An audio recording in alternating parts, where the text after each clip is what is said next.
दोस्तों, स्वागत है आपका मेरे YouTube चैनल स्मार्ट स्टडी में।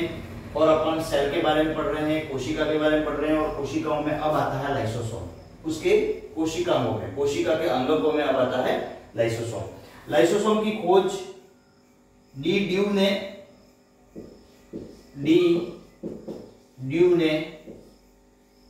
1955 में की थी। कब की थी? 1955 में की थी। और इनके अंदर पाचक एंजाइम पाए जाते हैं। क्या पाए जाते हैं? पाचक एंजाइम पाए जाते हैं। पाचक एंजाइम यानी कि पाचन में काम आने वाले एंजाइम इसके अंदर पाए जाते हैं। और ये सभी प्रकार की कोशिकाओं में पाए जाते हैं। यूकेरियोट जितने भी होते हैं, यूकेरियोटिक कोशिकाओं में पाए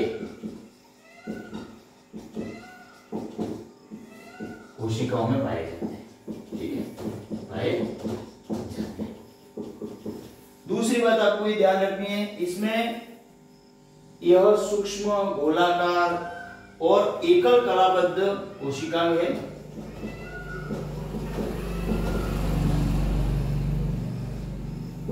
सूक्ष्म होता है, छोटा होता है। दूसरी बात आपको ध्यान रखनी, इसके अंदर 50 प्रकार के एंजाइम पाए जाते हैं।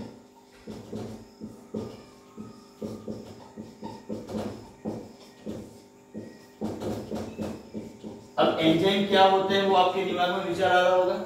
एंजाइम के बारे में एक अलग टॉपिक बनाएंगे अपन पूरा नया। एंजाइम विभिन्न प्रकार के कार्यों को स्टिमुलेट करने के लिए हमारे शरीर में पाए जाते हैं। विभिन्न प्रकार की जो क्रिया होती है उनको उत्प्रेरित करने के लिए एंजाइम पाए जाते हैं, उनको आगे बढ़ाने के लिए एंजाइम होते हैं। 50 प्रकार के एंजाइम इसमें पाए जाते हैं। और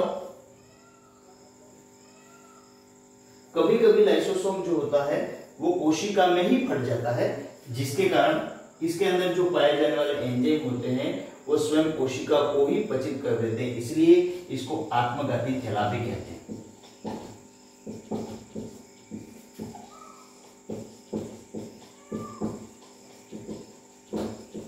आत्मघाती थैला कहा जाता है। लेकिन यह कभी कभी होता है, हर समय ऐसा नहीं होता है। हर समय तो ये ऐसे एंजाइम स्रावित करते हैं जो कि हमारे शरीर के लिए उपयोगी होते हैं। उसको सुसाइडल बैग भी कहते हैं, सुसाइडल बैग भी कहा जाता है। तो ये एंजाइम के बारे में थोड़ी सी बातें हैं। अब ये तो इसके मुख्य पॉइंट है कि भाई एंजाइम किसे कहते हैं, एंजाइम कहाँ पाया जाता है। तो कोशिका में पाया जाता है। क्या काम करता है? तो इसके अंदर विभिन्न प्रकार के पाचक एंजाइम पाए जाते हैं। और ये एकल कलाबद्ध होता है। सभी प्रकार की यूकेरियोट सेल में ये पाया जाता है। एकल कलाबद्ध युक्त सूक्ष्म होता है। इसमें बहुत सारे एंजाइम होते हैं, लगभग 50 प्रकार के एंजाइम इसमें पाए जाते हैं। इसके अंदर ऐसे पाचक एंजाइम हैं जो कभी कभी स्वयं कोशिका को ही पचित कर देते हैं, पचा देते हैं। इसलिए उनको आत्मघाती थैला या सुसाइडल बैग भी कहा जाता है। तो ये उसका मेन बातें होंगी उसकी। अब यहाँ पर बात आती है कि भाई लाइसोसोम जो होता है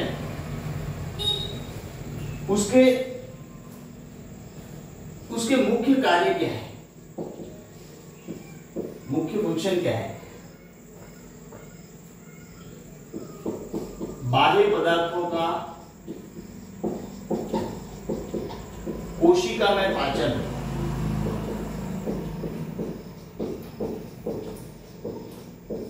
में सहयोग करते ही अंतराकोशीय पदार्थों का भी पाचन करते हैं।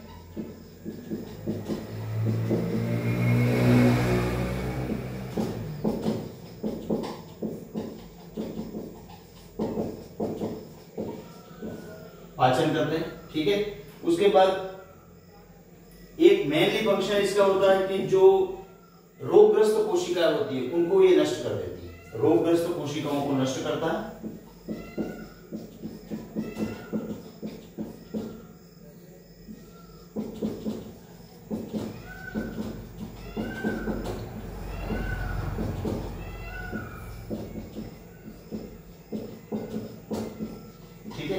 और उसके फंक्शन में अगर देखा जाए तो निषेचन में सहायक होते ही अंड कोशिका में नर युग्मकों के प्रवेश के लिए झिल्ली को पाचित कर देते हैं। अंड कोशिका में नर युग्म को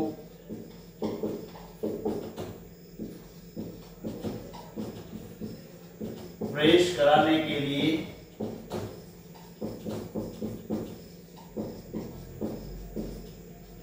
झिल्ली को पचाते हैं।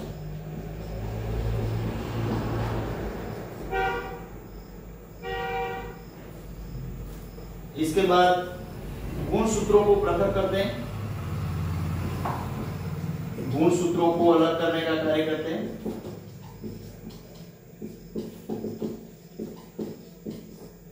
बीजों के अंकुरण में भी सहायक होते हैं, बीजों के अंकुरण में भी सहायक होते हैं। तो ये मुख्य इनके कार्य हैं। कौन कौन से कार्य लाइसोसोम द्वारा होते हैं? बाह्य कोशिकीय पाचन, अंतरा कोशिकीय पाचन, रोगग्रस्त कोशिकाओं को नष्ट करना, अंड कोशिकाओं में नर युग्मों को प्रवेश कराने के लिए झिल्ली को बचा देना, और गुणसूत्रों को पृथक करने में बीजों के अंकुरण में भी ये सहायक होते हैं। तो ये लाइसोसोम के बारे में आपको अब एक मुख्य बात बच्चों में ये होती है, बार बार ये पूछा जाता है कि लाइसोसोम को आत्मघाती थैला क्यों कहते हैं? आत्मघाती थैला इसलिए कहते हैं, यही प्रश्न बार बार आपके दिमाग में भी आता है और पूछा भी जाता है। तो इसका आपको आंसर बता देता हूं मैं। आत्मघाती थैला इसलिए कहा जाता है, वैसे तो जो लाइसोसोम होते हैं उसके अंदर 50 प्रकार के जो एंजाइम होते हैं वो विभिन्न प्रकार के कार्य करने के लिए सक्षम होते हैं, लेकिन कभी कभी इसके अंदर पाए जाने वाले एंजाइम स्वयं कोशिका को ही पचा देते हैं, इसलिए उसको सुसाइडल बैग या आत्मघाती थैला कहा जाता है। तो ये इसके बाद अपन नेक्स्ट टॉपिक में और चर्चा करेंगे। Thank you. वंदे मातरम।